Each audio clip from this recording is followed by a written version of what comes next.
The alarm clock screamed at 0430 hours, but Lieutenant Sarah Chen had been awake for the past 2 hours, staring at the ceiling of her barracks room. Her hands trembled slightly as she reached for her boots, not from fear of the physical challenges ahead, but from the weight of 18 failed attempts that haunted her dreams. In exactly 3 hours, she would either become the first woman to complete the most grueling special operations training program in naval history, or she would join the long list of candidates who rang the brass bell 3 times, signaling their surrender. What she didn't know was that across the base, Commander Marcus Steele was making a decision that would change not just her fate, but the entire future of military special operations. This is the story of how a failing recruit became a legend, and how one commander's unprecedented decision transformed the definition of what it means to serve your country under fire. Sarah Chen had always been different from other girls her age. While her classmates in San Francisco were worried about prom dates and college applications, she was spending her weekends at the local martial arts dojo, perfecting her technique and building the mental toughness that would later define her military career. Her immigrant parents from Taiwan had sacrificed everything to give their daughter opportunities they never had, but they never imagined those opportunities would lead her to the most dangerous training program in the United States military. The decision to join the Navy came after witnessing the September 11th attacks during her senior year of college. Sarah was studying engineering at UC Berkeley, maintaining a perfect 4.0 GPA while working part-time to help support her family. But, when those towers fell, something inside her shifted. She couldn't shake the image of ordinary people running toward danger to save others. That night, she called the Navy recruiting office, much to her parents' horror and confusion.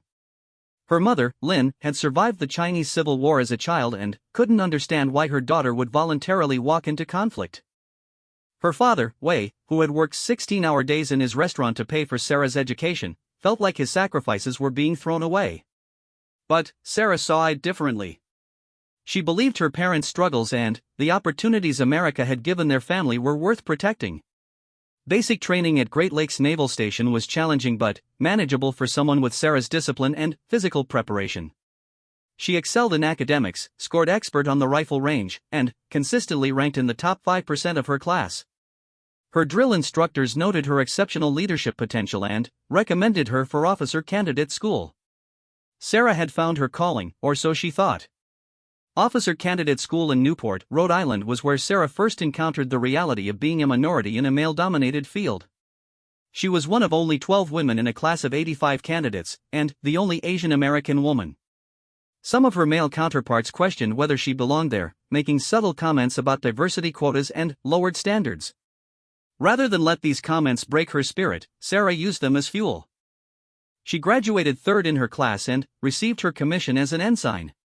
Her first assignment was aboard the USS Ronald Reagan, a Nimitz-class aircraft carrier.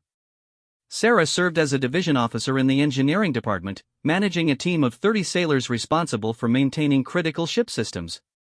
The work was demanding and often dangerous, but she thrived in the environment. Her sailors respected her technical expertise and fair leadership style. She was known for never asking her team to do anything she wouldn't do herself, often working alongside them during particularly challenging maintenance operations. It was during a deployment to the Persian Gulf that Sarah first learned about naval special warfare. The carrier was supporting special operations missions in Iraq and Afghanistan, and she occasionally interacted with SEAL teams that used the ship as a staging platform. She was fascinated by their professionalism, their quiet confidence, and their unwavering commitment to their mission. These weren't the Hollywood stereotypes she had seen in movies, they were intelligent, dedicated professionals who happened to operate in the most dangerous environments on Earth. One evening, while reviewing maintenance reports in her stateroom, Sarah was approached by Master Chief Petty Officer James Rodriguez, a 20-year Navy veteran who had served with several SEAL teams before being assigned to the carrier. Rodriguez had been observing Sarah's leadership style and work ethic, and he saw something special in the young officer. "Ma'am, can I speak freely?" Rodriguez asked, closing the door behind him. Sarah nodded, curious about what the respected senior enlisted man wanted to discuss. "I've been watching you work, and I think you've got what it takes for something bigger than this," he said, gesturing around the small stateroom. "Have you ever considered naval special warfare?" Sarah was stunned. Women weren't allowed in direct combat roles at that time, and the idea of joining the SEALs seemed impossible. Rodriguez explained that while women couldn't join SEAL teams, there were other special operations units that might be opening to female officers soon. He had heard rumors about new programs being developed to support special operations in Iraq and Afghanistan, programs that would need officers with Sarah's combination of technical expertise and leadership ability. The conversation planted a seed that would grow over the following months. Sarah began researching special operations, reading everything she could about their history, their missions, and their training. She started incorporating more challenging physical training into her routine, running longer distances and focusing on functional fitness rather than just general conditioning. Her fellow officers thought she was preparing for some kind of fitness competition, but Sarah was preparing for something much more significant. The turning point came during a port visit to Bahrain. Sarah was having dinner at a restaurant near the base when she overheard a conversation at the next table between two Navy officers discussing a new program called Cultural Support Teams. These teams would be composed of female service members who would deploy with special operations units to interact with women and children in Iraq and Afghanistan, gathering intelligence and building relationships that male operators couldn't develop due to cultural restrictions. Sarah immediately knew this was her opportunity. She spent the rest of the deployment researching the program and preparing her application. The requirements were stringent. Candidates needed to be officers or senior enlisted personnel with exemplary service records, top-secret security clearances, and the ability to pass the same physical and mental assessments used for other special operations programs. When the carrier returned to San Diego, Sarah submitted her application within a week. The process was lengthy and invasive, involving extensive background checks, psychological evaluations, and preliminary physical assessments. Many of her colleagues thought she was crazy for volunteering for such a dangerous assignment, but Sarah felt like she was finally moving toward her true purpose in the military. The selection process took 6 months, during which Sarah continued her duties aboard the carrier while secretly preparing for the challenges ahead.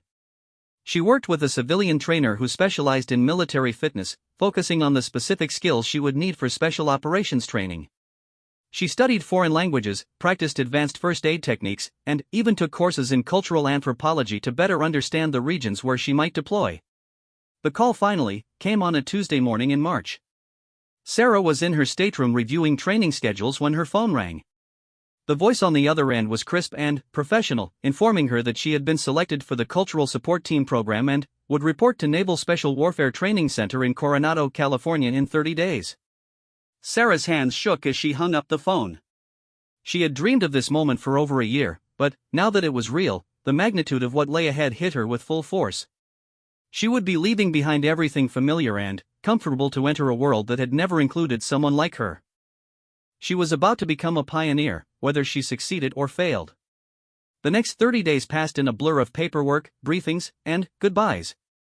Sarah's parents still didn't understand her decision, but they could see the determination in their daughter's eyes. Her father, who had rarely shown emotion during her childhood, hugged her tightly at the airport and whispered in her ear that he was proud of her courage, even if he didn't understand it. When Sarah arrived at Naval Amphibious Base Coronado, she was struck by the stark beauty of the facility.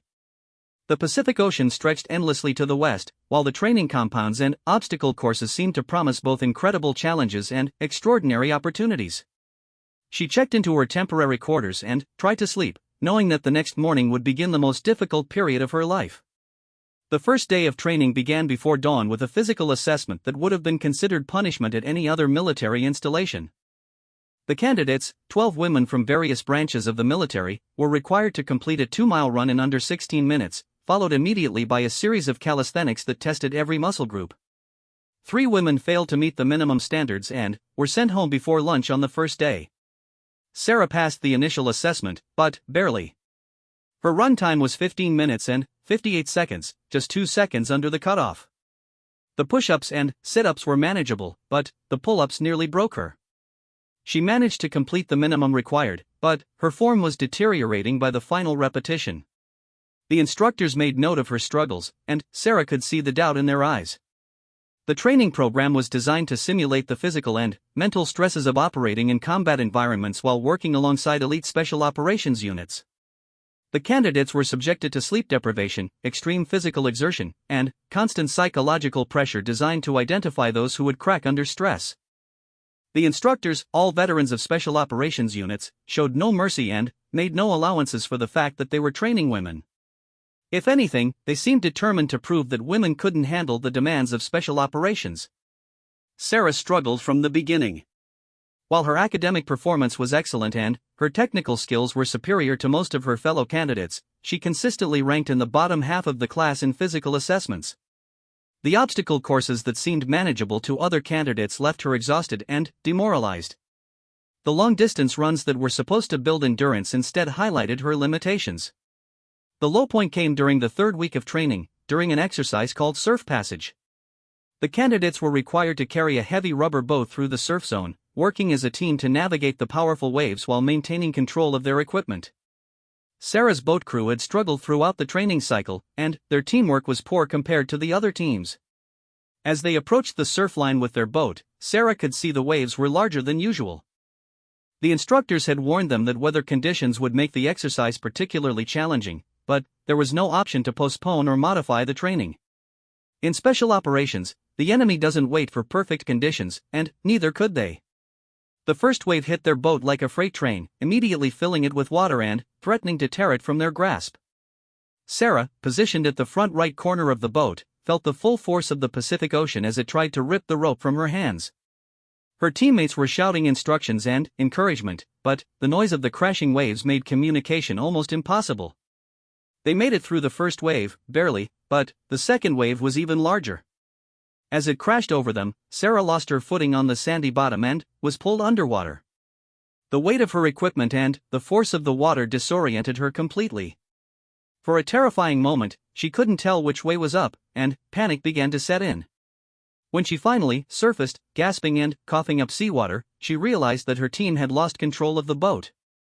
It was being dragged back toward shore by the receding wave, and the next set was already building on the horizon. The instructors were standing on the beach, watching impassively as the candidates struggled with the elements. Sarah's team managed to regain control of the boat, but they were already behind schedule and exhausted from fighting the surf. The return trip through the waves was even more brutal, with several team members vomiting from the combination of exertion and swallowed seawater. By the time they finally dragged their boat onto the beach, they were the last team to complete the exercise, and their performance had been noted by every instructor present. That night, Sarah sat alone in her room, staring at her reflection in the small mirror above her sink. Her face was sunburned and salt-crusted, her hair was still damp with seawater, and her eyes showed the strain of constant physical and mental pressure. For the first time since arriving at Coronado, she seriously considered quitting. The next morning brought another round of physical assessments, and Sarah's performance continued to decline. She failed to meet the standard on the obstacle course for the second time that week, missing the time limit by nearly 30 seconds. Her run times were getting slower, not faster, as the accumulated fatigue took its toll on her body. Even worse, she could see the disappointment in the eyes of the instructors who had initially seemed supportive of her efforts. The breaking point came during a night navigation exercise in the mountains east of San Diego. The candidates were required to navigate a 10-mile course using only a compass and map, carrying 40 pounds of equipment through difficult terrain in complete darkness. This was a test of technical skills, mental toughness, and individual resilience, areas where Sarah had previously excelled. The exercise began at midnight, with each candidate starting at 5-minute intervals to prevent them from following each other. Sarah felt confident as she began her route, having studied the topographical map extensively and planned her approach carefully. The first few checkpoints went smoothly, and she was making good time through the rocky terrain. But, somewhere around the halfway point, Sarah made a critical navigation error. In the darkness, she misidentified a terrain feature and adjusted her course in the wrong direction. By the time she realized her mistake, she was more than a mile off course and running out of time. The sun was beginning to rise, which meant she had been moving for over 6 hours without reaching her final checkpoint. Panic set in as Sarah tried to reorient herself using the map and compass. She knew that failing to complete the navigation course would likely result in her dismissal from the program, but the more frantically she tried to correct her position, the more confused she became. The weight of her pack seemed to increase with each step, and exhaustion was clouding her judgment. When the search team finally found Sarah, she was sitting on a boulder 3 miles from her intended route, crying from frustration and exhaustion. She had been missing for over 8 hours, and the instructors had been genuinely concerned for her safety. As they loaded her into the vehicle for the ride back to base, Sarah knew that her dream of becoming a special operations officer was over. The formal dismissal came the next afternoon. Sarah was called into the office of Lieutenant Commander Patricia Williams, the officer in charge of the Cultural Support Team training program. Williams was a former intelligence officer who had volunteered to develop the program, and she genuinely believed in the potential of female operators to contribute to special operations missions. "Chen, I'm sorry, but based on your performance over the past 3 weeks, we're recommending your removal from the program," Williams said, her voice mixing professional detachment with personal disappointment. "This isn't a reflection of your character or your potential as a naval officer, but the standards for this program are non-negotiable." Sarah had expected this moment, but hearing the words still hit her like a physical blow. She had poured everything she had into the training, pushing herself beyond what she thought were her limits, and it hadn't been enough. The dream that had sustained her through months of preparation was dying in a sterile office overlooking the Pacific Ocean. "I understand, ma'am," Sarah managed to say, fighting to keep her voice steady. "When do I need to report to my next assignment?" Williams handed her a folder containing her new orders. Sarah was being transferred to Naval Support Activity Bahrain, where she would serve as a maintenance officer supporting fleet operations in the Persian Gulf. It was a good assignment for a junior officer, but it felt like a consolation prize after coming so close to something extraordinary. That evening, Sarah packed her belongings while her remaining classmates prepared for another week of training. She could hear them in the corridor outside her room, discussing the next day's challenges with the mixture of excitement and apprehension that had become familiar over the past month. She felt like she was listening to conversations from another world, one that she would never be able to enter. As she carried her bags to the car that would take her to the airport, Sarah took one last look at the training facilities where she had given everything she had. The obstacle course where she had struggled, the classroom where she had excelled, the barracks where she had lain awake at night wondering if she was strong enough for what lay ahead. She had learned more about herself in 3 weeks than in her previous 3 years in the Navy, even if the lessons had been painful. The flight to Bahrain gave Sarah time to reflect on what had gone wrong and what she might have done differently. She knew that her physical preparation had been inadequate, but she also wondered if she had been mentally prepared for the intensity of the training. The constant pressure and evaluation had worn her down more than she had anticipated, and she questioned whether she had the psychological resilience required for special operations. What Sarah didn't know was that her story wasn't over. 3,000 miles away, in a secure conference room at Naval Special Warfare Command, her performance in the Cultural Support Team program was being discussed by some of the most senior officers in the special operations community. They had been watching the program closely, and several of them had taken note of the young lieutenant who had failed the training but had impressed them with her determination and technical competence. Among those officers was Commander Marcus Steele, a career SEAL officer who had been tasked with developing new approaches to special operations training and integration. Steele had reviewed the files of all the Cultural Support Team candidates, and something about Sarah's record had caught his attention. Her failure in training was obvious, but her potential was intriguing to someone who had spent 15 years identifying and developing special operations talent. Steele had been thinking about the future of military operations and the changing nature of conflict. He believed that the traditional model of special operations needed to evolve to meet emerging threats, and that evolution might require taking risks on unconventional candidates. Sarah Chen represented exactly the kind of risk that might pay extraordinary dividends if handled correctly. As Sarah settled into her new assignment in Bahrain, unaware of the discussions taking place about her future, she tried to focus on rebuilding her naval career and moving forward from her failure.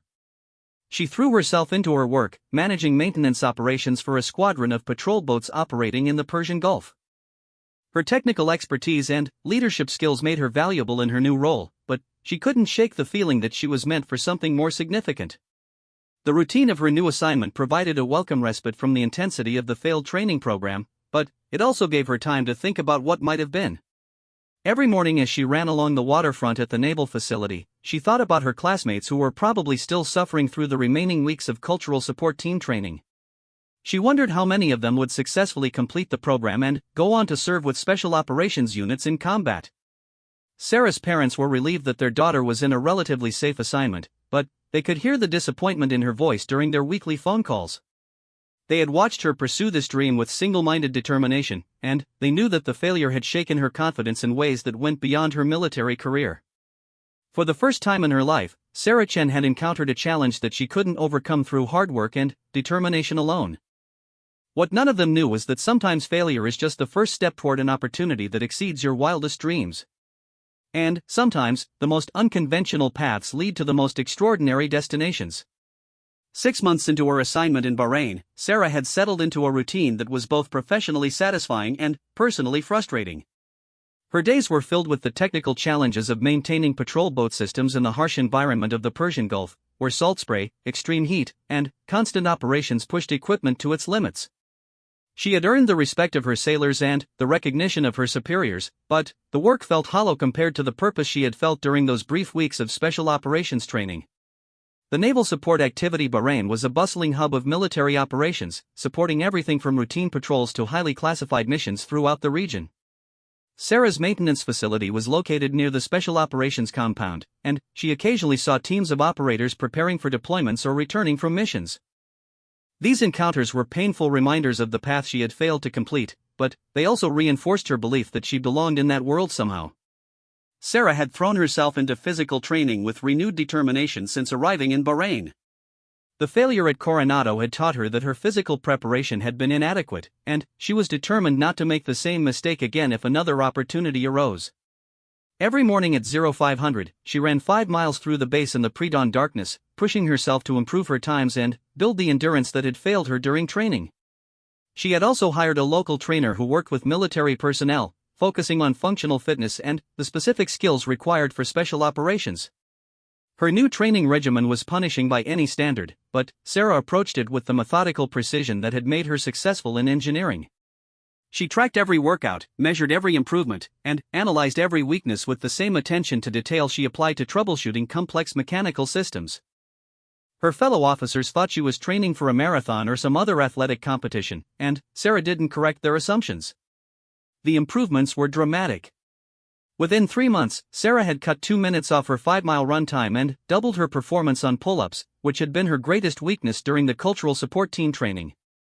She felt stronger and more confident than ever before, but she also knew that physical fitness was only part of what had been required for special operations. The mental toughness and resilience needed to succeed in that environment were harder to develop on her own. Sarah's commanding officer, Commander Robert Hayes, had noticed the changes in his maintenance officer. Hayes was a Mustang officer who had worked his way up from the enlisted ranks over 20 years, and he had developed a keen ability to read people and understand their motivations. He could see that Sarah was preparing for something beyond her current assignment, and he suspected it was related to her brief stint in special operations training. One afternoon in September, Hayes called Sarah into his office for what she assumed would be a routine performance counseling session. Instead, she found Commander Hayes reviewing her service record with an expression of curiosity rather than evaluation. "Chen, I've been looking at your file, and I have to ask, what the hell are you doing here?" Hayes said with characteristic bluntness. "You've got the technical skills to be running engineering departments on carriers, the leadership potential to command ships, and, according to this fitness report, you're in the best shape of any officer on this base. So why are you stuck maintaining patrol boats in Bahrain?" Sarah was caught off guard by the question. She had expected to discuss maintenance schedules and personnel issues, not her career trajectory and personal goals. She considered giving a diplomatic answer about serving wherever the Navy needed her, but something in Hayes's expression suggested he would see through any attempt at deflection. "Sir, I applied for a special program last year and didn't make it through training," she said carefully. "This assignment is helping me develop my technical skills while I figure out my next steps." Hayes nodded knowingly. "The Cultural Support Team Program. I heard about that from some people I know in the community. They said you had potential but weren't quite ready for what they were asking." He leaned back in his chair and studied Sarah for a moment before continuing. "The question is, what are you doing to make sure you're ready next time?" The conversation that followed was unlike any Sarah had experienced with a senior officer. Hayes shared his own story of multiple attempts to qualify for various special programs during his enlisted career, including several failures that had taught him valuable lessons about preparation and perseverance. He explained that success in special operations wasn't just about meeting physical standards or demonstrating technical competence, it was about developing the mental resilience to continue functioning when everything around you was falling apart. "The thing about special ops," Hayes said, "is that they're not just looking for people who can meet the standard. They're looking for people who can exceed the standard when it matters most, usually when they're exhausted, scared, and operating with incomplete information. The training is designed to simulate those conditions and identify people who get stronger under pressure rather than weaker." Hayes suggested that Sarah consider volunteering for additional training opportunities that would test her mental toughness and leadership under stress. He mentioned advanced seamanship courses, combat lifesaver training, and foreign language schools as ways to develop the breadth of skills valued by the special operations community. More importantly, he offered to connect her with other officers who had successfully transitioned into special operations roles.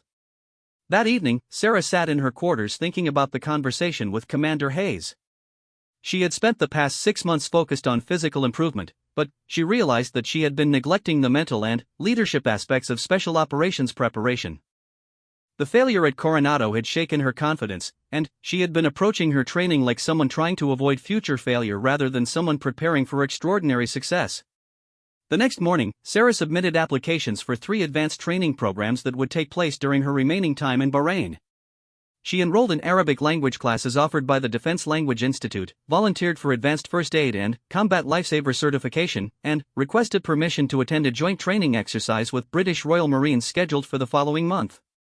Each of these programs added significant demands to her already busy schedule, but Sarah approached them with the same systematic preparation that had served her well throughout her career.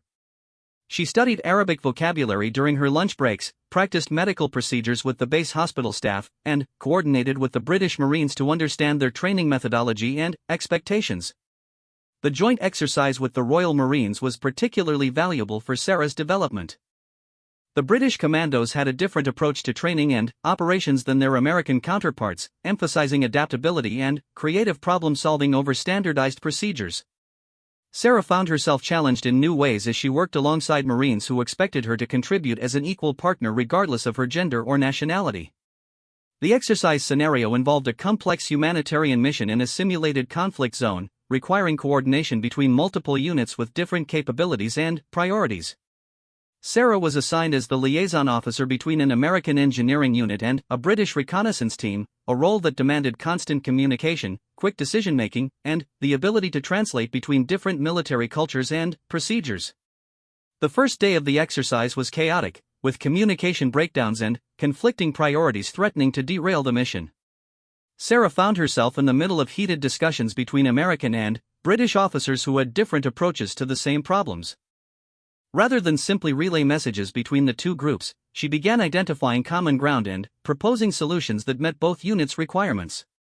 By the second day, Sarah had become an essential part of the command structure, with both American and British officers seeking her input on operational decisions. She was operating on minimal sleep and dealing with constant pressure, but instead of wearing her down, the challenges seemed to energize her. For the first time since her failure at Coronado, Sarah felt like she was in her element. The exercise culminated with a complex night operation that required precise coordination between engineering and reconnaissance assets. Sarah found herself managing multiple radio networks, coordinating helicopter insertions, and making real-time adjustments to the operational plan as conditions on the ground changed. The mission was successful, and the after-action review highlighted her performance as a key factor in the positive outcome. Lieutenant Colonel James Morrison, the British Marine officer who had commanded the exercise, sought out Sarah during the closing ceremony. Morrison was a veteran of multiple deployments in Iraq and Afghanistan, and he had worked extensively with American Special Operations Forces throughout his career. "Lieutenant Chen, I've been watching your performance this week, and I wanted to tell you that you've got something special," Morrison said. "You have the ability to see the big picture while managing the details, and you perform better under pressure than most officers with twice your experience. Have you considered applying for advanced military schools or special programs?" Sarah explained her failed attempt at the Cultural Support Team program, but Morrison dismissed the setback as irrelevant to her current capabilities. "Training programs are designed to identify potential, not predict future performance," he said. "The person I watched this week is ready for much greater challenges than you were 6 months ago. Don't let one failure define what you think you're capable of achieving." The conversation with Morrison planted a seed that would grow over the following weeks. Sarah began researching other special operations programs that might be open to female officers, including emerging roles in intelligence, cyber warfare, and unconventional operations. She learned that the special operations community was evolving rapidly in response to changing threats, and new opportunities were being created for officers with unique skill sets and perspectives. Sarah's research led her to discover that several special operations units were experimenting with integrated teams that included specialists from various backgrounds, including engineering, intelligence, and foreign area expertise. These teams were being developed to handle complex missions that required more than traditional direct action capabilities, and they were actively seeking officers who could contribute multiple skill sets to challenging operational problems. The more Sarah learned about these emerging opportunities, the more excited she became about the possibility of contributing to special operations in a meaningful way. She realized that her failure at the Cultural Support Team program might have been a blessing in disguise, forcing her to develop a broader range of skills and a deeper understanding of her own capabilities and limitations. In December, Sarah received an email that would change the trajectory of her career once again. The message was from Commander Marcus Steele at Naval Special Warfare Command, requesting a secure phone conversation at her earliest convenience. Sarah had never heard of Commander Steele, but a quick search revealed that he was a career SEAL officer with extensive operational experience and a reputation for innovative thinking about special operations training and employment.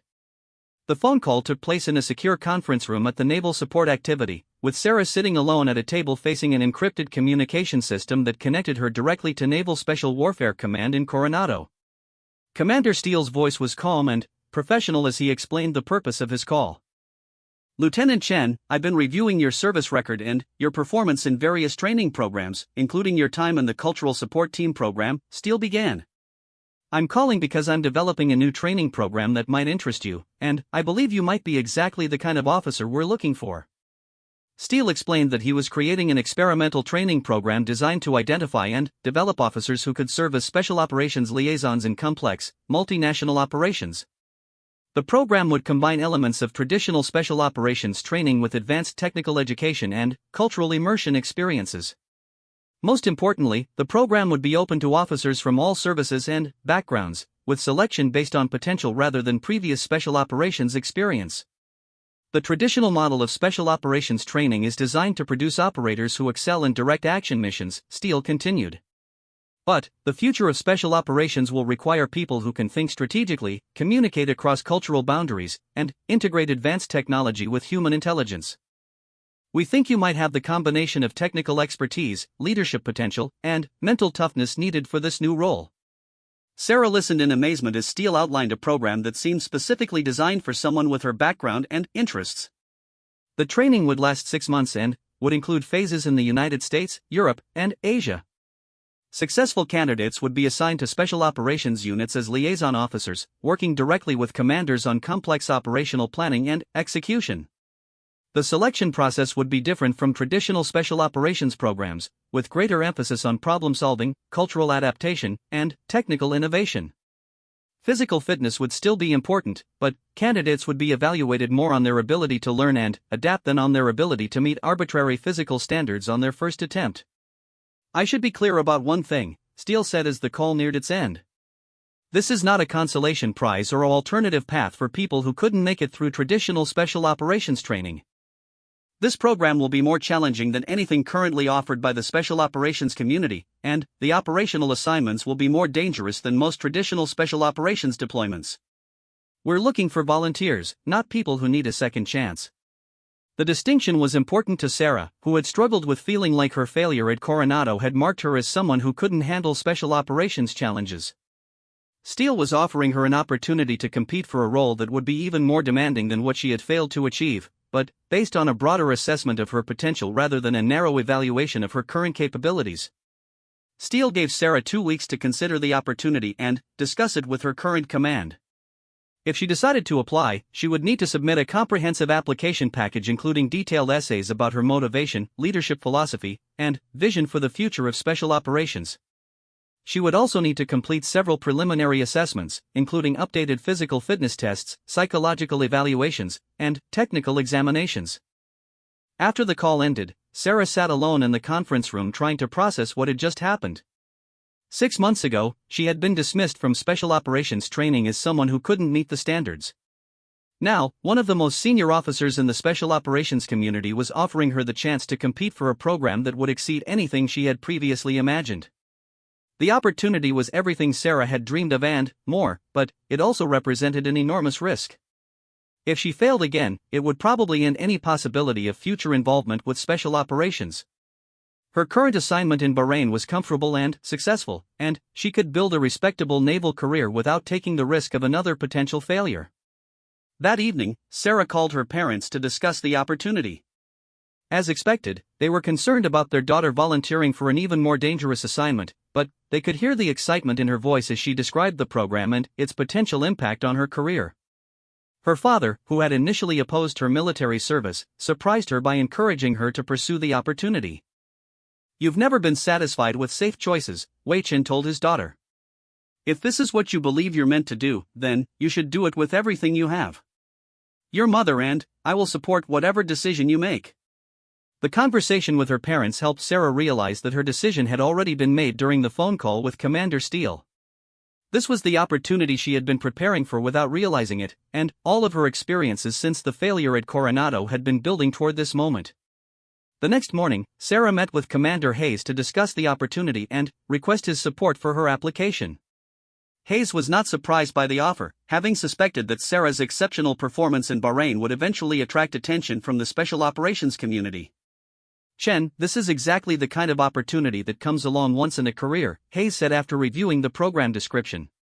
"Commander Steele has a reputation for identifying talent and developing officers who go on to have extraordinary careers. If he thinks you're ready for this program, then you probably are." Hayes offered to help Sarah prepare her application package, drawing on his extensive network of contacts throughout the Navy to provide insights into what the selection board would be looking for in candidates.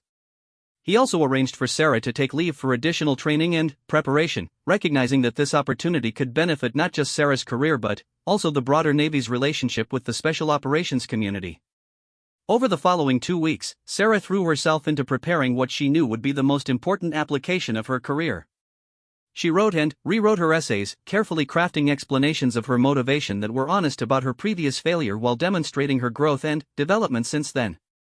She studied the biographies and careers of successful special operations officers, looking for patterns and characteristics that she could incorporate into her own preparation. The physical fitness preparation was particularly intense, as Sarah knew that her previous failure in this area would be scrutinized carefully by the selection board. She worked with a personal trainer to develop a training plan that would ensure she exceeded every physical standard, not just met minimum requirements. She also incorporated mental resilience training, using meditation and visualization techniques to prepare for the psychological challenges of the selection process. On the day she submitted her application, Sarah felt more prepared and confident than she had ever been in her military career. She had learned from her previous failure, developed new skills and capabilities, and, most importantly, gained a deeper understanding of herself and her potential. Whether she was selected for the program or not, she knew that she had grown tremendously during her time in Bahrain and was ready for greater challenges. The waiting period that followed was agonizing, but Sarah used the time to continue her preparation and focus on her current responsibilities. She knew that selection for the program was far from guaranteed, and that her performance in Bahrain would be evaluated as part of the overall assessment. She was determined to finish her current assignment with the same excellence that had characterized her entire naval career. 3 weeks after submitting her application, Sarah received a secure email that would change her life forever. The message was brief and formal, but its content was everything she had hoped for. "Lieutenant Chen, you have been selected for participation in the Special Operations Liaison Officer Development Program. Report to Naval Special Warfare Command, Coronado, California, no later than February 15 for program commencement. Congratulations." As Sarah read the email for the 5th time, she realized that her journey was just beginning. The failure that had nearly ended her special operations dreams had actually been the catalyst for something far more significant than she had originally imagined. She was about to return to the place where she had experienced her greatest failure, but this time she would be arriving as a carefully selected candidate for a program that could define the future of special operations. The young woman who had failed surf passage 6 months earlier no longer existed. In her place was an officer who had learned from failure, grown from adversity, and developed the mental toughness and technical expertise needed for the most challenging missions her country could offer. Sarah Chen was ready for whatever Commander Steele and his program could throw at her. What she didn't yet know was that she was about to face challenges that would make her previous failure seem like a minor setback, and that her success in the program would depend not just on her individual preparation but on her ability to think beyond traditional approaches to military problems. The real test was still ahead, and it would require everything she had learned about herself and, more than she currently imagined she was capable of achieving. Sarah's return to Naval Amphibious Base Coronado in February was surreal. The same Pacific breeze carried the scent of salt and possibility, but everything else had changed. She was no longer the untested lieutenant who had arrived with dreams bigger than her preparation. She was now a seasoned officer with combat zone experience, advanced technical training, and, most importantly, a deep understanding of her own capabilities and limitations. The Special Operations Liaison Officer Development Program was headquartered in a new facility that Sarah didn't recognize from her previous stay. The building was modern and sophisticated, with state-of-the-art classrooms, advanced simulation facilities, and living quarters that reflected the program's emphasis on developing officers rather than simply testing their endurance. This was clearly a different kind of training environment than the Spartan facilities used for traditional special operations programs. Sarah arrived on base 3 days before the official program start date, using the extra time to reacquaint herself with the area and mentally prepare for what lay ahead.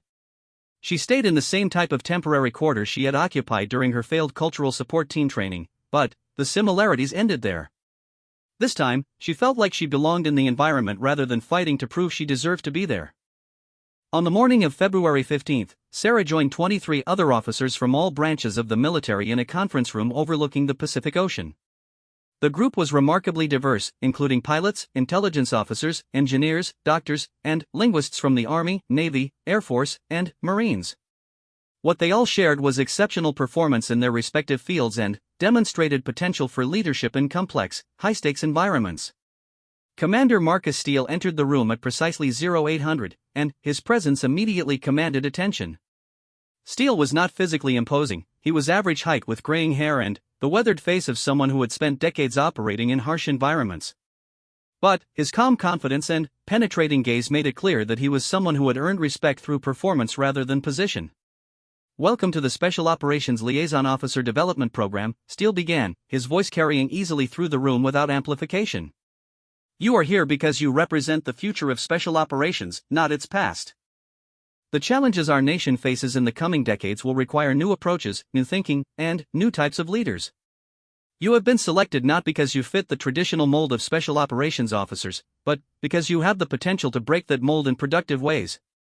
Steele explained that the program would consist of 4 phases, each designed to test and develop different aspects of their capabilities. The first phase would focus on advanced problem-solving and leadership under pressure. The second phase would involve cultural immersion and language training. The third phase would consist of technical integration and innovation challenges. The final phase would be a capstone exercise that would simulate the type of complex, multi-dimensional operations they would face as liaison officers. Unlike traditional special operations training, the program would not eliminate candidates based on their ability to meet predetermined physical standards.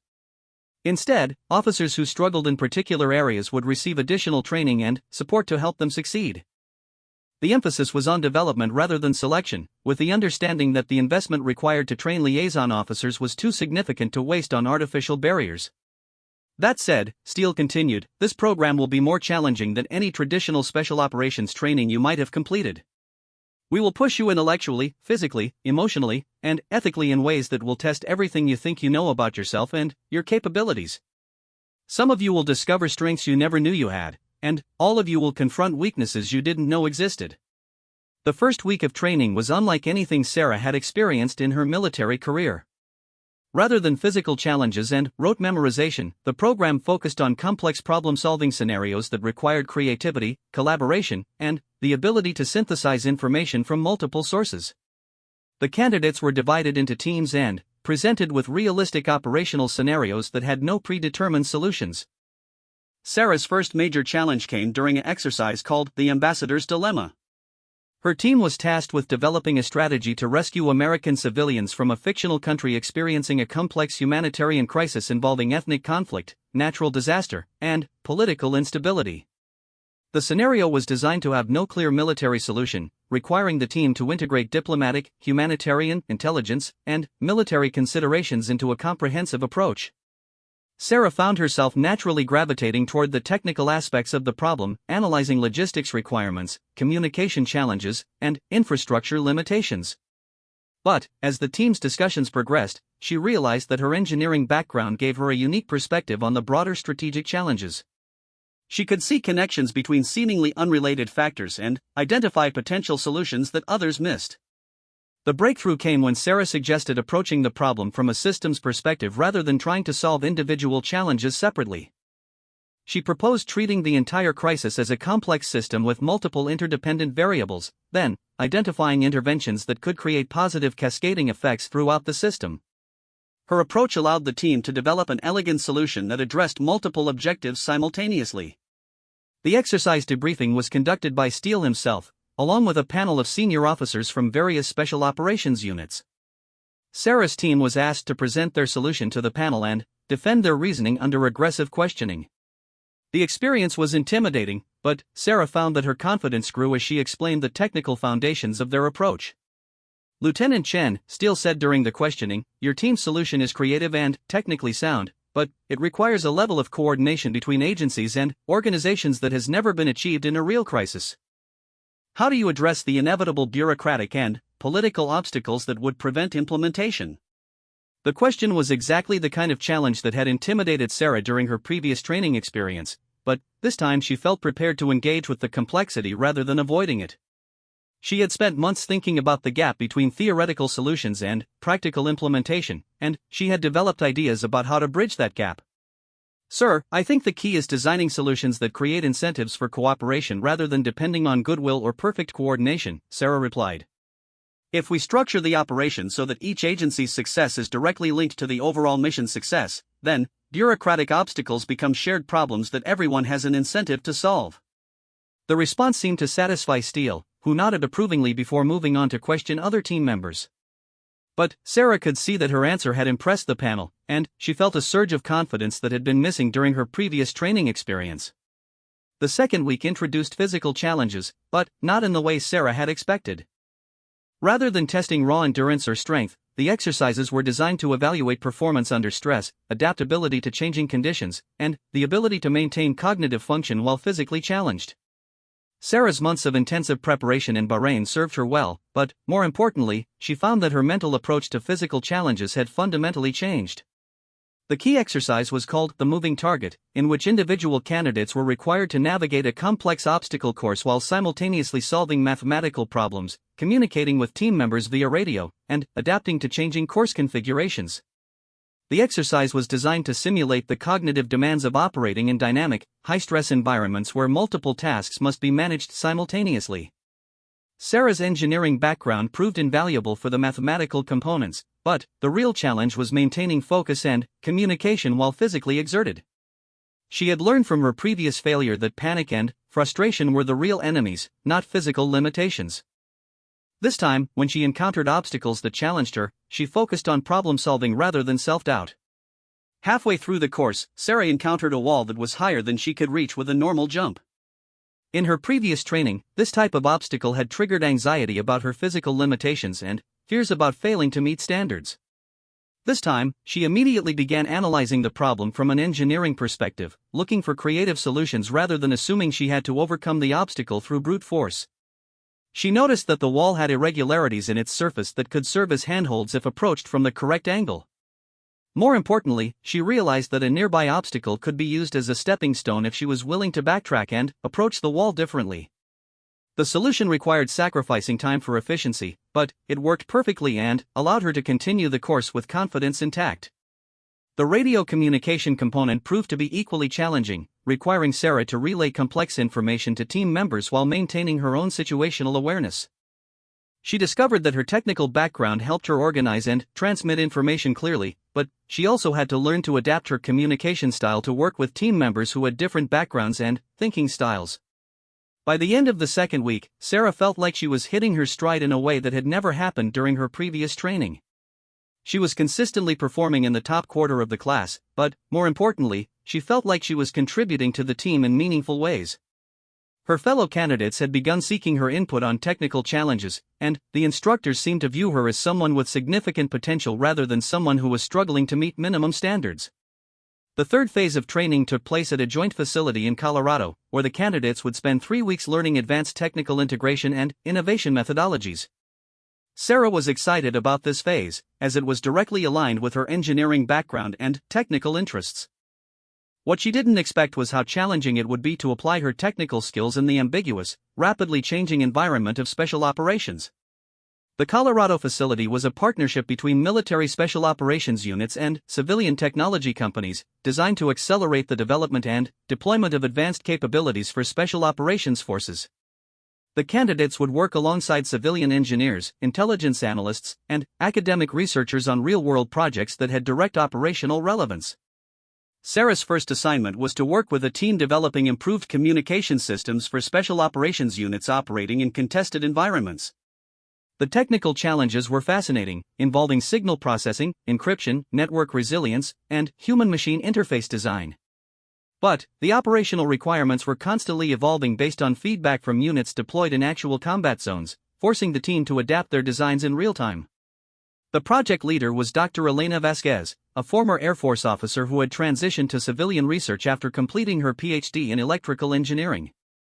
Vasquez was brilliant and demanding, with little patience for theoretical solutions that couldn't be implemented in practice.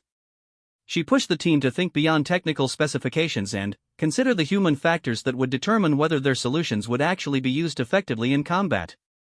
"Engineering is the easy part," Vasquez told Sarah during their first project meeting. "The hard part is designing solutions that work when used by exhausted, stressed operators in life or death situations. You can create the most elegant technical solution in the world, but if it requires operators to think differently than they've been trained, it will fail when it matters most." The insight was revelatory for Sarah, who had always approached engineering problems as purely technical challenges. Working on communication systems for special operations forced her to consider psychological, cultural, and operational factors that she had never encountered in traditional engineering roles. She had to learn to think like an operator as well as an engineer, understanding not just how things worked but how they would be used in practice. The breakthrough came during the second week of the project, when Sarah was observing a demonstration of the team's prototype communication system. The system worked flawlessly in controlled conditions, but the operators testing it were clearly frustrated by aspects of its design that seemed minor from a technical perspective. Sarah realized that the team had been solving the wrong problem. They had focused on technical performance rather than operational effectiveness. Sarah proposed a radical redesign that prioritized simplicity and intuitive operation over technical sophistication. Her approach would sacrifice some theoretical performance in favor of reliability and ease of use under stress. The proposal was controversial within the team, with several members arguing that it represented a step backward in technical capability. Dr. Vasquez supported Sarah's approach, recognizing that her proposal reflected a deeper understanding of the operational environment than the purely technical solutions favored by other team members. "This is exactly the kind of thinking we need from liaison officers," Vasquez told the team. "The ability to bridge the gap between what's technically possible and what's operationally effective." The revised communication system was tested by a team of active special operations personnel, and the results exceeded everyone's expectations. Not only did the system perform reliably under stress, but the operators were able to use it effectively after minimal training. The success of the project earned Sarah recognition from the facility leadership and validation of her approach to technical problem solving. The fourth week of the Colorado phase involved a comprehensive exercise that combined all of the skills developed during the previous weeks. The candidates were divided into teams and tasked with developing complete solutions to complex operational challenges, including technical systems, operational procedures, and training protocols. The exercise was designed to simulate the type of comprehensive problem-solving they would face as liaison officers working with special operations units. Sarah's team was tasked with developing a solution for conducting humanitarian operations in areas with limited infrastructure and hostile populations. The challenge required integrating multiple technologies, coordinating with various agencies and organizations, and developing procedures that could be adapted to different cultural and operational contexts. Sarah found herself naturally assuming a leadership role within the team, drawing on her technical expertise to guide the development of technical solutions while also facilitating discussions about operational and cultural considerations. Her experience in Bahrain had taught her how to work effectively with people from different backgrounds and specialties, and these skills proved invaluable for managing the diverse perspectives within her team. The final presentation took place in an auditorium filled with senior officers from various special operations units, civilian researchers, and government officials. Sarah's team was scheduled to present last, which created additional pressure but also allowed them to learn from the presentations of other teams. When their turn came, Sarah took the lead in presenting the technical components of their solution, explaining complex systems and procedures in terms that non-technical audience members could understand. She had learned from Dr. Vasquez that effective communication required adapting her message to her audience, not just presenting technical information accurately. The question and answer session was intense, with audience members challenging every aspect of the team's proposal. Sarah found herself fielding questions about technical specifications, operational procedures, cost-effectiveness, and cultural sensitivity. Rather than feeling overwhelmed by the complexity of the questions, she found that her months of preparation and training had equipped her to engage confidently with the full range of challenges. The pivotal moment came when a senior SEAL officer questioned whether their proposed solution was practical for units operating with limited resources and time constraints. The question was exactly the type of operational reality check that Sarah had learned to anticipate during her technical training. "Sir, that's exactly why we designed the system to be modular and scalable," Sarah replied. "A unit with limited resources can implement the basic components and still achieve significant operational benefits. As resources and time allow, they can add additional capabilities without having to redesign their entire approach. We've essentially created a technical solution that adapts to operational constraints rather than imposing additional requirements." The response demonstrated exactly the kind of thinking that the program was designed to develop, the ability to bridge technical and operational considerations in ways that created practical solutions to complex problems. The audience nodded approvingly, and Sarah could see that she had successfully articulated the value proposition of her team's approach. At the end of the Colorado phase, Commander Steele conducted individual counseling sessions with each candidate to discuss their performance and development during the program. Sarah's session took place in Steele's office, a modest space decorated with photographs from various special operations deployments and academic certificates from advanced military education programs. "Chen, I want to start by saying that your performance during this phase has been exceptional," Steele began. "You've demonstrated exactly the kind of technical leadership and innovative thinking we're looking for in liaison officers. But, more importantly, you've shown the ability to learn and adapt in ways that will be essential for success in operational environments." Steele explained that the final phase of training would be the most challenging, involving a month-long exercise that would simulate the type of complex, multi-dimensional operations that liaison officers would face in their assignments. The exercise would take place in multiple countries and would involve working with foreign military units, civilian organizations, and government agencies. The final exercise will test everything you've learned during the previous phases, but it will also require you to operate independently and make decisions with incomplete information, Steele continued. "This is where we separate the officers who can execute well-defined tasks from those who can create solutions to problems that haven't been solved before." Sarah left the counseling session feeling confident about her preparation and excited about the challenges ahead. She had come further than she had ever imagined possible when she first arrived at Coronado, and she was beginning to understand what Steele meant about breaking the traditional mold of special operations officers. The 2-week break between the Colorado phase and the final exercise gave Sarah time to reflect on her journey and prepare for the ultimate test of her development. She spent the time in San Diego, taking advantage of the physical training facilities at Coronado while also studying the cultural and political contexts of the regions where the final exercise would take place. During this break, Sarah received a letter from her parents that reinforced how much she had changed during the program.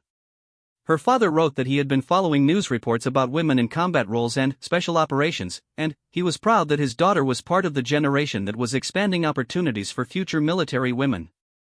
"You have always been willing to challenge yourself in ways that scared your mother and me," her father wrote. "But now we understand that you were preparing for something important, not just taking unnecessary risks. We are proud of the officer you have become and excited to see what you will accomplish in the future." The letter reminded Sarah that her success in the program represented more than personal achievement. She was helping to prove that women could contribute to special operations in ways that had never been tested before. The responsibility was both inspiring and daunting, as she knew that her performance would influence future opportunities for other women. As the final phase approached, Sarah felt more prepared and confident than she had ever been in her military career. She had developed technical skills, leadership capabilities, and cultural awareness that exceeded anything she had possessed when she first attempted special operations training. More importantly, she had learned to trust her own judgment and abilities in ways that would be essential for independent operation in challenging environments. What she didn't yet know was that the final exercise would test her in ways that went beyond anything she had experienced during training, and that her success would depend not just on her individual capabilities but on her ability to inspire and lead others under the most challenging circumstances possible. The real test of her development as a Special Operations Liaison Officer was about to begin, and it would determine whether she was ready for the extraordinary responsibilities that awaited her. The final exercise began at 0300 hours on a Tuesday morning in July, with Sarah and 5 other candidates boarding a military transport aircraft at Naval Air Station North Island. Their destination was classified, their mission parameters were deliberately vague, and they would be operating with minimal support for the next 30 days. This was the culmination of everything they had learned during 6 months of intensive training. Commander Steele accompanied the team for the first leg of their journey, using the flight time to provide final guidance and clarification of their objectives. The exercise scenario involved a complex humanitarian crisis in a fictional country that combined elements of real-world challenges from multiple regions. The candidates would serve as liaison officers coordinating between American Special Operations Forces, international relief organizations, and local government agencies.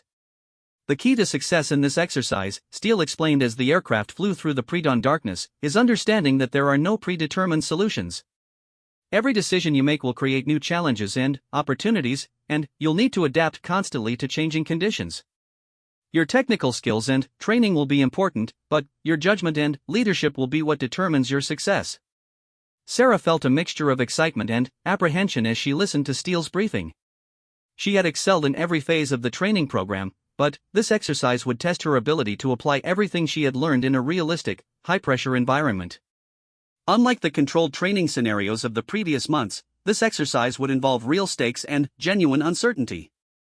The aircraft landed at a military airfield in Eastern Europe, where the candidates transferred to a smaller transport for the final leg of their journey. Sarah looked out the small window as they flew over mountains and valleys that would serve as the backdrop for their exercise, trying to mentally prepare for the challenges ahead while also appreciating the surreal nature of her situation. 6 months earlier, she had been maintaining patrol boats in Bahrain, focused on technical problems with clear solutions and predictable outcomes. Now she was flying toward a mission that would test her ability to operate as a Special Operations Liaison Officer in one of the most complex and demanding training exercises ever designed for military personnel. The exercise began immediately upon arrival at the staging area, a temporary facility that had been constructed to simulate a forward operating base in a crisis zone. Sarah and her fellow candidates were met by actors playing the roles of military commanders, government officials, relief organization representatives, and local leaders. Each actor had been thoroughly briefed on their character's background, motivations, and objectives, creating a realistic environment where the candidates would need to navigate competing interests and limited resources. Sarah's first assignment was to serve as the liaison between a Navy SEAL team conducting reconnaissance operations and a team of civilian engineers working to restore critical infrastructure. The two groups had different priorities, operating procedures, and risk tolerances, creating natural conflicts that Sarah would need to resolve while ensuring that both teams could accomplish their missions effectively. The SEAL team was led by Lieutenant Commander Jake Morrison, a career Special Operations officer with multiple combat deployments who had volunteered to participate in the exercise as a way to evaluate the liaison officer concept.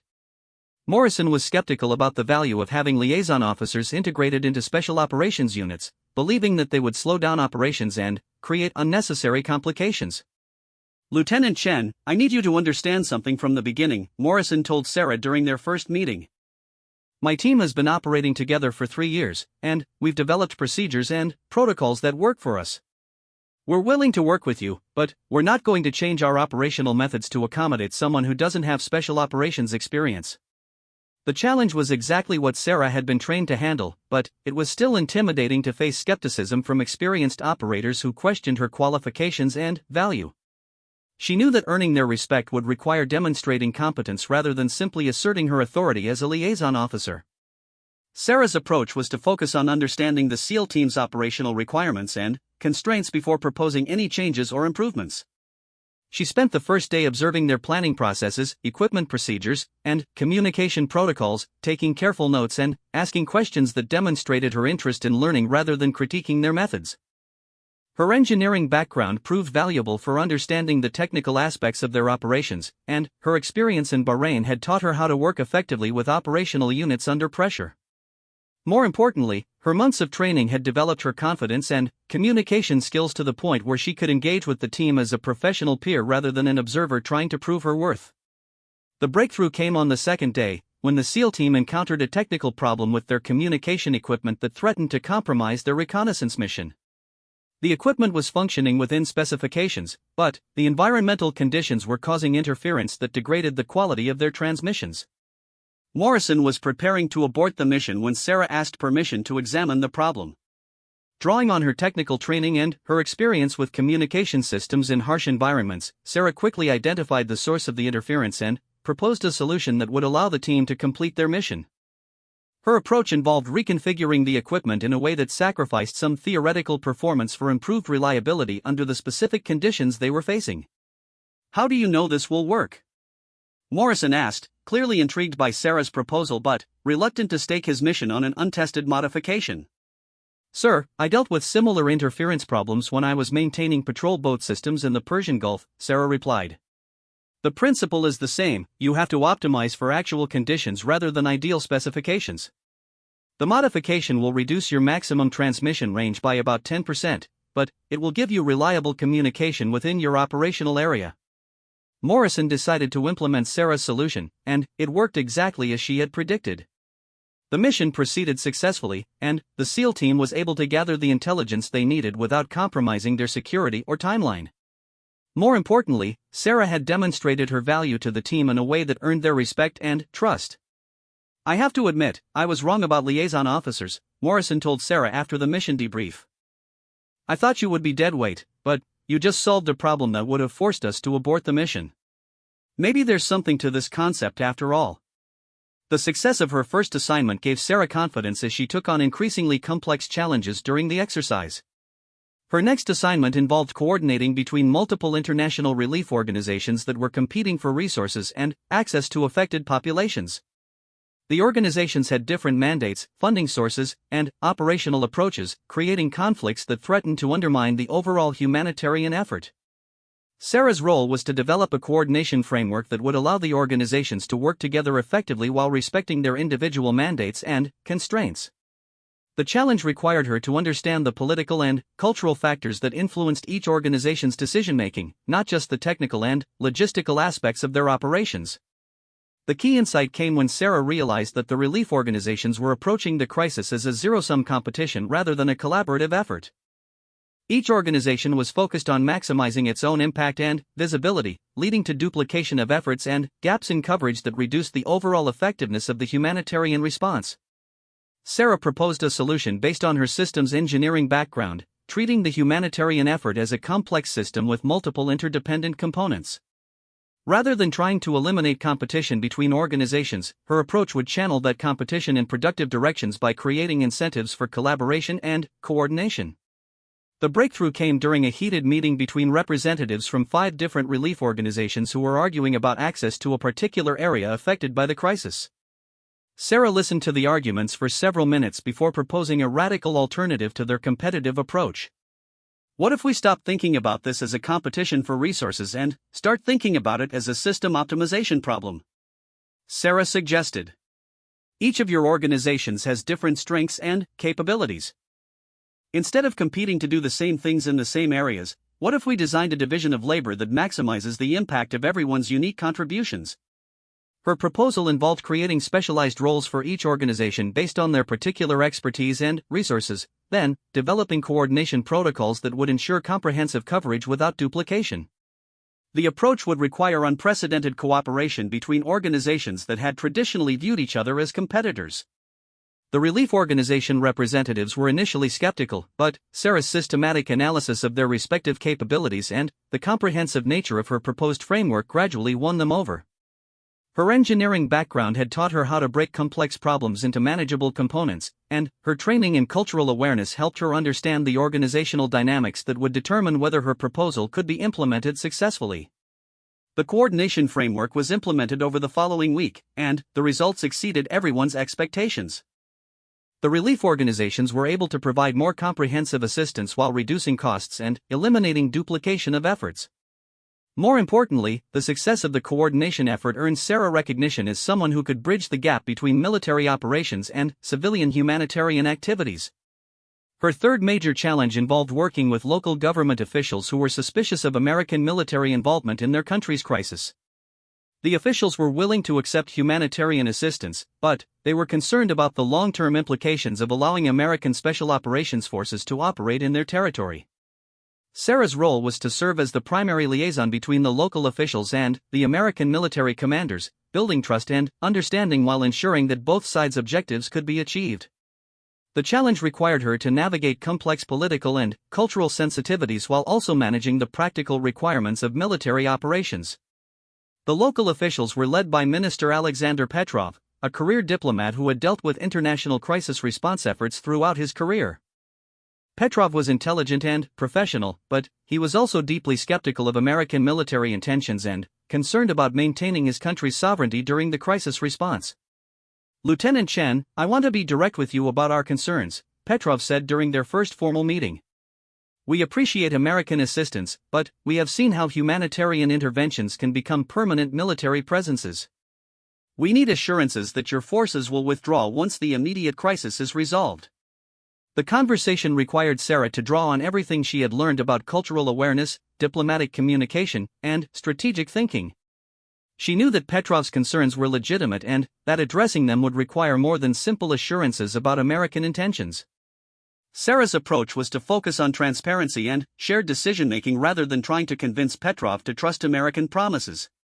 She proposed a framework for ongoing consultation and coordination that would give local officials input into American military operations while ensuring that those operations could be conducted effectively and safely. "Minister Petrov, I think the key is creating mechanisms for ongoing dialogue rather than trying to address all concerns up front," Sarah suggested. "What if we established a joint coordination cell where your officials and our commanders meet daily to review operations and address any concerns in real time?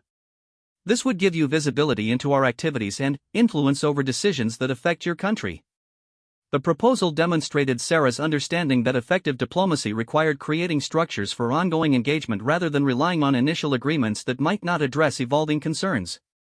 Her systems thinking background helped her design a framework that balanced the need for operational flexibility with the political requirement for local oversight. Petrov was intrigued by the proposal, recognizing that it offered a way to maintain some control over American operations while still accessing the assistance his country needed. The Joint Coordination Cell was established, and it became a model for how military and civilian authorities could work together during crisis response operations. The final week of the exercise involved a complex scenario that combined all of the challenges Sarah had faced during the previous weeks. A natural disaster had been simulated on top of the ongoing crisis, creating urgent humanitarian needs that required immediate coordination between military forces, relief organizations, and local authorities. Sarah found herself serving as the central coordinator for a massive relief effort that involved multiple American military units, international relief organizations, and local government agencies. The scale and complexity of the operation were unprecedented, requiring her to manage dozens of different organizations with competing priorities and limited resources. The exercise controllers had designed the scenario to test the limits of what liaison officers could accomplish, creating challenges that would require extraordinary leadership and decision-making under pressure. Sarah would need to coordinate helicopter evacuations, distribute emergency supplies, establish medical treatment facilities, and manage communications between dozens of different organizations, all while dealing with simulated security threats and equipment failures. The pivotal moment came when a simulated earthquake damaged the primary staging area for relief operations, forcing Sarah to relocate the entire coordination effort to an alternate site with limited communications and power. The disaster occurred at night, in the middle of a complex evacuation operation that was already stretching available resources to their limits. Sarah's response demonstrated everything she had learned during her training and development as a Special Operations Liaison Officer. Rather than trying to control every aspect of the operation from a central command post, she distributed decision-making authority to subordinate coordinators and focused on maintaining overall situational awareness and strategic direction. "Everyone listen up," Sarah announced over the emergency communication network. "We're implementing distributed command protocols immediately. Each sector coordinator has authority to make tactical decisions within their area of responsibility. I'll focus on strategic coordination and resource allocation between sectors. We maintain communication every 30 minutes unless emergency traffic takes precedence." Her approach reflected the system's thinking and adaptive leadership concepts she had learned throughout the program. Instead of trying to maintain centralized control in a situation where communications and information were limited, she created a framework that allowed the operation to continue functioning even when individual components were compromised. The distributed command approach worked brilliantly, allowing the relief operation to continue despite the loss of the primary staging area. Sector coordinators were able to adapt to changing conditions in real time while maintaining coordination with the overall effort. Most importantly, Sarah demonstrated the kind of innovative leadership that the Liaison Officer program was designed to develop. The exercise concluded with a comprehensive after-action review that involved all participants, including the military units, relief organizations, and local officials who had worked with the liaison officers. The feedback was overwhelmingly positive, with participants noting that the liaison officers had significantly improved coordination and effectiveness during complex operations.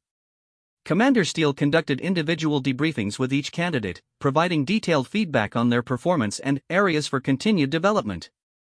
Sarah's debrief took place in a small office at the exercise headquarters, where Steele reviewed her performance across all phases of the final exercise. "Chen, your performance during this exercise has been exceptional in every measurable way," Steele began. "You've demonstrated technical competence, cultural awareness, leadership under pressure, and, most importantly, the ability to create solutions to problems that haven't been solved before. You've exceeded our expectations for what liaison officers can accomplish." Steele explained that Sarah's performance had been observed by senior officers from throughout the Special Operations community, and that several units had already requested her for upcoming deployments. The Liaison Officer program was being expanded based on the success of the pilot program, and Sarah would have opportunities to serve with various special operations units around the world. "There's one more thing I need to discuss with you," Steele said, his tone becoming more serious. "We've received a request for a liaison officer to support a highly classified operation that would begin immediately after you complete the program. The operation involves significant risk and would require you to operate independently in a challenging environment for an extended period." Steele explained that he couldn't provide details about the operation without Sarah's commitment to accept the assignment, but he could tell her that it would be exactly the type of complex, multidimensional challenge that the Liaison Officer program had been designed to address. The assignment would also establish her as one of the first operational Special Operations liaison officers, with all the opportunities and risks that such a pioneering role would entail. Sarah didn't hesitate in her response. "Sir, I'd be honored to accept the assignment. This is exactly what I've been training for, and I'm ready to put everything I've learned into practice." Steele smiled, recognizing the confidence and determination that had first attracted his